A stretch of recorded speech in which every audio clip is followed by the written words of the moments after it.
Welcome back dears. എന്തൊക്കെയുണ്ട് വിശേഷങ്ങൾ? എല്ലാവർക്കും സുഖമെന്ന് വിശ്വസിക്കുന്നു. അപ്പോൾ രാവിലെ ദേ പാല് കാച്ചാൻ വെച്ച് ഒന്ന് കണ്ണടച്ച് തുറന്നതേ ഉള്ളൂ, അത് തിളച്ചു പോയി കളഞ്ഞു. അപ്പോൾ ഇന്നും രാവിലെ നല്ല പണിയോടുകൂടിയാണ് നമ്മുടെ ദിവസം തുടങ്ങുന്നത്. പിന്നെ നമ്മുടെ AC കേടായി നമ്മുടെ ഹോളിൽ കിടന്നൊക്കെ ഞാൻ കഴിഞ്ഞ വ്ളോഗിൽ കാണിച്ചിരുന്നില്ലേ. ആ AC കേടാകാൻ മെയിൻ കാരണം ഒരു കുഞ്ഞു തവളയായിരുന്നു കേട്ടോ. അത് അതിനകത്ത് കയറി എന്തോ സംഭവിച്ചിട്ട് ഇതേ ഈ വേസ്റ്റിലിട്ടേക്കുന്ന തവളയാണ് കാണുന്നുണ്ട്. ഒരു കുഞ്ഞു തവള, അത് ഉണങ്ങി കരിഞ്ഞു പോയി ചൂട് കാരണം അകത്ത് കിടന്നിട്ട്. അത് മോട്ടറിൽ എവിടെ എന്തോ തട്ടിയിട്ടാണ് അതിന് കേട് വന്നത്. അപ്പോൾ നമ്മുടെ സർവീസ് സെൻറ്ററിൽ നിന്ന് ആൾ വന്ന് റെഡിയാക്കി അതിനെ പുറത്തെടുത്ത് ഞാൻ അതിനെ വേസ്റ്റ് ഇട്ടിട്ടുണ്ട്. അപ്പോൾ രാവിലെ അങ്കു എഴുന്നേറ്റ് വന്നിരുന്ന ഉടനെ തന്നെ കൂർക്കം വലിച്ച് വീണ്ടും ഉറങ്ങുകയാണ്. അപ്പോൾ അവനിന്ന് ടിഫിനിൽ കൊടുത്തു വിടുന്നത് ഇഡ്ഡലി ആട്ടോ. ഇപ്പോൾ നമ്മുടെ വീട്ടിൽ എപ്പോഴും സ്റ്റോക്കുള്ളതാണ് ഇഡ്ഡലി ദോശയുടെ മാവ്. പിന്നെ കുറച്ച് കടലക്കറി ഇന്നലത്തെ ബാക്കിയുണ്ടായിരുന്നു. അപ്പോൾ ഇഡ്ഡലിയും കടലക്കറിയും വെള്ളവും ഒക്കെ സെറ്റപ്പാക്കി അവൻ്റെ ടിഫിൻ റെഡിയാക്കി അവൻ പോകാൻ ഇറങ്ങുന്നു. അപ്പോൾ ഇവിടെ ആന്തിയുടെ സീസൺ തുടങ്ങി കേട്ടോ. ആന്തി എന്ന് പറഞ്ഞാൽ പൊടിക്കാറ്റാണ്. അപ്പോൾ നമ്മുടെ ഭീകര ഈ വർഷത്തെ വേർഷൻ്റെ സെക്കൻഡ് ഡേ ആണ് ഞാനിപ്പോൾ കാണിക്കുന്നത്. രാത്രിയിലായിരുന്നു അത്. അപ്പോൾ ചെറിയ മഴയും കൂടെ ഉള്ളതുകൊണ്ട് ഇന്ന് അത്ര പൊടിയില്ല, പൊടി അടങ്ങിയിട്ടുണ്ട്. അപ്പോൾ അങ്കുവിൻ്റെ അതേ സ്കൂൾ ബസ് വന്നാവൻ പോയതിന് ശേഷം രാക്കയുടെ നമ്മുടെ മുസ്ലി ഉണ്ടല്ലോ, അത് ഞാൻ പാലിൽ കുതിർത്ത് വെച്ചേക്കും. അപ്പോൾ നന്നായിട്ട് കുതിരുവേ. പിന്നെ കുറച്ച് ചിയാ സീഡും കൂടെ അതേ ഇതുപോലെ കുതിർത്തിട്ട് മിക്സ് ചെയ്ത് കൊടുക്കും. അപ്പോൾ ഫൈബറാണ്, വയറ് നല്ല ഫില്ലായിട്ട് കിടക്കുകയും ചെയ്യും. ഞാനും ഇടയ്ക്ക് അത് കഴിക്കാറുണ്ട്. നമുക്ക് ഈ വെയിറ്റ് ലോസ് ഒക്കെ നോക്കുന്നവർക്ക് ബെസ്റ്റ് നല്ലൊരു സംഭവമാണ് കേട്ടോ ഈ മുസ്ലി എന്ന് പറയുന്നത്. അപ്പോൾ നമ്മളിനി എങ്ങോട്ടാണ് പോകുന്നതെന്ന് വെച്ചാൽ ഇപ്പോൾ എൻ്റെ ഒരു ടൈം പാസ്സാണ്. ചൂടൊന്നും ഞാൻ വകവയ്ക്കത്തേ ഇല്ല. അതേ പുറത്തിറങ്ങി. അപ്പോൾ ഈ ഇത്രയും ചൂടായതുകൊണ്ട് ആളുകളൊന്നും ഇപ്പോൾ ഈ സമയത്ത് കാണത്തില്ല ഇവിടെ. നമ്മുടെ ഗാർഡനേഴ്സ് പോലും ഇവിടെ ഒന്നും ഇല്ല. എനിക്ക് തോന്നുന്നു അവർ തണുപ്പ് സമയത്ത് ഈ ഒരു ഏരിയയിലാണ് എപ്പോഴും ഇരുന്നുകൊണ്ടിരുന്നത്. ഈ ചൂടായതുകൊണ്ട് എങ്ങോട്ട് പോയി എന്ന് എനിക്ക് അറിയത്തില്ല. പക്ഷെ ഞാൻ പുറത്തിറങ്ങും. എന്തിനാന്ന് വെച്ചാൽ എനിക്കിതേ നമ്മുടെ മാവിൻ്റെ ചുട്ടിലിടയ്ക്ക് ഇങ്ങനെ വന്ന് ഇങ്ങനെ നോക്കുന്നത് ഭയങ്കര ഇഷ്ടമാണ് കേട്ടോ. നമ്മുടെ ആദ്യത്തെ മാവ് ഇതേ തൊട്ട് പുറകിൽ അടുത്ത മാവുണ്ട്. അപ്പോൾ നമ്മൾ ഈ മാവിൽ നിന്ന് എന്തായാലും മാങ്ങ പൊട്ടിക്കാം എന്ന് വിചാരിക്കുന്നു. ഒരുവിധം നമുക്ക് കറിയൊക്കെ വെക്കാൻ പറ്റുന്ന ഒരു സെറ്റപ്പ് ആയിട്ടുണ്ട്. അപ്പോൾ ഞാനത് ഒരെണ്ണം പൊട്ടിച്ച് നല്ല ചൊനയുണ്ട്. അപ്പോൾ അങ്ങോട്ട് ഇരിക്കട്ടെ. ഇനി നമ്മൾ തൊട്ടു പുറവിലുള്ള ഫസ്റ്റായിട്ട് പിടിച്ച ആ മാവിലോട്ട് പോകാം. അതിന് മുന്നേ ഇതേ ഗുൾമോഹർ സീസൺ ഇവിടെ തുടങ്ങിയിട്ടുണ്ട്. ചുമന്ന പൂവില്ലേ, അതാ കാണിച്ചത് കേട്ടോ ഞാൻ. അപ്പോൾ നമ്മളിനി നേരെ പോകുന്നത് തൊട്ടു പുറവിലുള്ള കുട്ടി മാവിലേക്കാണ്. അത് ഫസ്റ്റാണല്ലോ. അപ്പോൾ അത് ഇച്ചിരി കൂടെ വലുതായിട്ടുണ്ട് ആ മാങ്ങ. അപ്പോൾ അതെന്തായാലും ഒന്ന് പൊട്ടിക്കാമെന്ന് വെച്ചു. രണ്ടും രണ്ട് ടൈപ്പാട്ടോ. ഇത് കുറച്ചും കൂടെ മഞ്ഞ കളറാണ്, മറ്റേത് നല്ല പച്ച കളറാണ്. ഇതിന് നല്ല ചൊനയുണ്ട്, പക്ഷെ നല്ല മണമുണ്ട് കേട്ടോ. എനിക്ക് ഈ മാങ്ങയുടെ മണം ഭയങ്കര ഇഷ്ടമാണ്. ഈ പച്ചമാങ്ങയുടെ ഈ നമ്മൾ പൊട്ടിക്കുമ്പോൾ എൻ്റെ പഴയ ഓർമ്മകളൊക്കെ നമുക്കിങ്ങനെ വരും. അപ്പോൾ ചൂടിൻ്റെ പക്ഷികളെല്ലാം ഇരിപ്പുണ്ട്. അപ്പോൾ ഇവിടെ ഇരിക്കുന്ന ഒരെണ്ണം കുയിലാണോ എന്ത് പക്ഷിയാണോ എന്ന് എനിക്കറിയത്തില്ല. എന്തായാലും അതിനൊന്നും ചൂട് വലിയ പ്രശ്നമായിരിക്കത്തില്ല. പക്ഷികൾക്കൊക്കെ എന്ത് ചൂടില്ലേ. സൂര്യൻ നല്ല തിളങ്ങുന്നുണ്ട്, ചൂട് കിടക്കുന്നേ ഉള്ളൂ. അപ്പോൾ പക്ഷേ എനിക്ക് ചൂട് ഇഷ്ടമായതുകൊണ്ട് കുറച്ച് നേരം സൂര്യൻ്റെ അടിയിൽ അങ്ങനെ നിൽക്കാൻ പറ്റത്തില്ല കേട്ടോ. പക്ഷേ എനിക്ക് തണുപ്പിനെക്കാട്ടിയും ഇഷ്ടം ചൂടാണ്. തണുപ്പത്താണ് ഞാൻ ഒരുപാട് ഡിപ്രസ്ഡ് ആയി ഒരുമാതിരി. പക്ഷേ ചൂടത്ത് ഞാൻ കുറച്ചും കൂടെ ഒരു ആക്റ്റീവ് ആട്ടോ. അപ്പോൾ ഞാൻ എന്തായാലും അകത്തോട്ട് പോയി.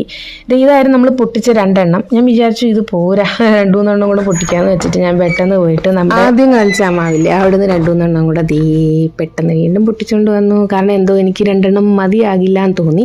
വേറെ ഒന്നുമില്ല, ഇന്ന് നമ്മൾ സിമ്പിളായിട്ടൊരു മാങ്ങ എന്താ പറയുക ഒഴിച്ച് കറി എന്ന് പറയാം.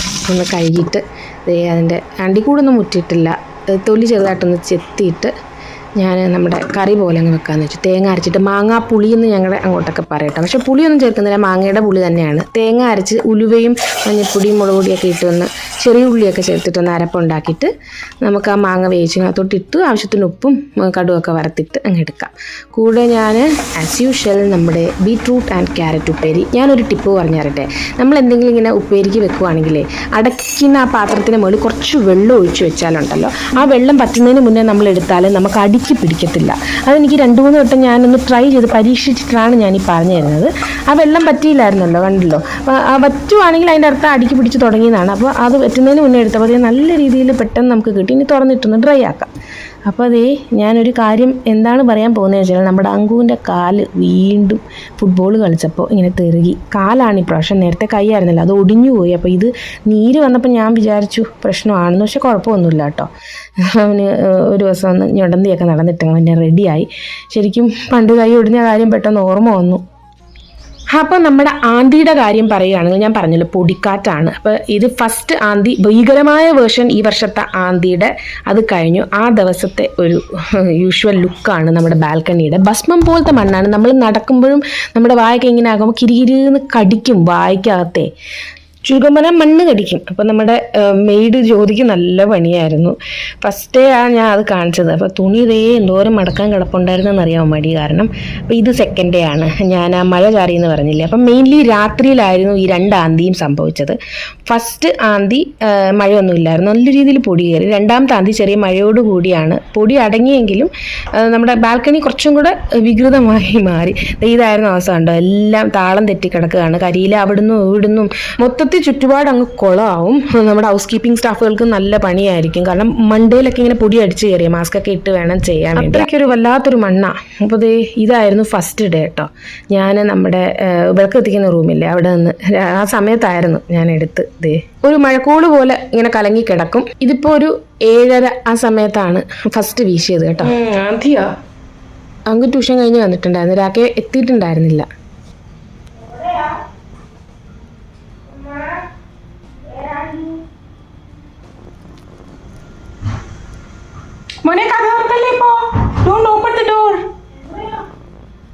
ഞാൻ വിളക്ക് കത്തിച്ചിട്ട് റൂം ലൈറ്റ് അണച്ചു, എന്നാലേ നമുക്ക് പുറത്ത് നിന്നിട്ട് കാണാൻ പറ്റത്തുള്ളൂ. പുറത്ത് ഇരുട്ടല്ലേ. ഇത് നമ്മുടെ ഹോളിലെ ജനലിൽ നിന്ന് എടുത്ത കേട്ടോ. രാക്കയെ നമ്മുടെ കോഫി ഹൗസിൽ നിന്ന് എന്താ പറയുക തന്തൂരി ബിരിയാണിയും കാര്യങ്ങളും, അവർ തന്തൂറിലാണ് ഇപ്പോൾ എല്ലാം ഉണ്ടാക്കുന്നത്. ആ സംഭവങ്ങൾ പറഞ്ഞിട്ടുണ്ടായിരുന്നു. അപ്പോൾ അതെല്ലാം എത്തിയിട്ടുണ്ട്. കുറേ സംഭവങ്ങളുണ്ട് കേട്ടോ. ബാക്കി ഫ്രിഡ്ജ് വെച്ചാലും പിന്നെ കഴിക്കാമല്ലോ എന്ന് വെച്ചാൽ പുള്ളിക്കാരൻ കുറേ വാങ്ങിച്ചു. ഞാൻ കാണിച്ചു തരാം ഓരോന്നായിട്ട്. ബിരിയാണി ഉണ്ട്, എല്ലാം തന്തൂർ സെറ്റപ്പ് കേട്ടോ. ഇത് ചില്ലി പനീറാണ് 2 എണ്ണം, അത് വാങ്ങിച്ചിട്ടുണ്ട്. പിന്നെ ചിക്കൻ 65 ഉണ്ടായിരുന്നു, അതും 2 എണ്ണം ഉണ്ട്. അപ്പം ഞാൻ ഈ പാത്രത്തിലിട്ട് വെക്കുന്നത്, ബാക്കി വരുവാണെങ്കിൽ ഇങ്ങനെ അങ്ങ് അടച്ചിട്ട് അപ്പം നല്ലൊരു തണുക്കുകയും ചെയ്യും. ഒരുവിധം തണുത്തിട്ടുണ്ട്, അപ്പം നമുക്ക് ഫ്രിഡ്ജ് വെക്കാനും ഈസി ആവും. ചിക്കൻ 65 ആട്ടോ ബാക്കി ഇനി പൊട്ടിക്കാനുള്ളത്. മെയിനായിട്ട് 2 ചിക്കൻ ബിരിയാണിയും പറഞ്ഞു, അതിനോടുള്ള സാലഡ് അത് ഒരുമിച്ച് വെച്ചു. തന്തൂരി റൊട്ടി ഫ്ലോപ്പായി കേട്ടോ, കുറച്ച് ഹാർഡാണ്. നമ്മുടെ ചപ്പാത്തിയല്ല, ഇവിടുത്തെ പറാട്ടയോ ഒന്നും അല്ലാത്ത രീതിയിൽ സംഭവം. ഡ്രൈ ആണ് സംഭവം. ചായയുടെ കൂടെ വെറുതെ കഴിക്കേണ്ടി വരും, കുറച്ച് പപ്പടം പോലായിപ്പോയി. നമുക്ക് ബിരിയാണി ഈ സംഭവങ്ങളൊക്കെ ഉണ്ടല്ലോ, അപ്പോൾ ഞാൻ എല്ലാം സെറ്റ് ചെയ്തു കേട്ടോ. ബിരിയാണിയും കൂടെ പൊട്ടിച്ചിടുന്നുണ്ട്, 1 എണ്ണം പൊട്ടിച്ചിടുന്നുണ്ട്. കുറച്ച് കഴിച്ചിട്ട് ബാക്കി നമുക്ക് എടുക്കാമല്ലോ. ഇതൊരു ബിരിയാണി കേട്ടോ.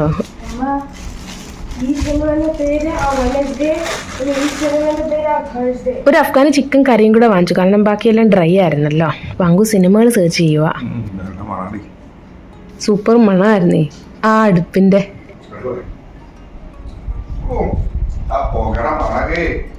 എല്ലാം നിരത്തി വെച്ചിട്ടുണ്ട്, ആവശ്യത്തിന് കഴിച്ചാൽ മതി. നമ്മുടെ ഫുഡ് കോർട്ട് ഉണ്ടായിരുന്നില്ലേ,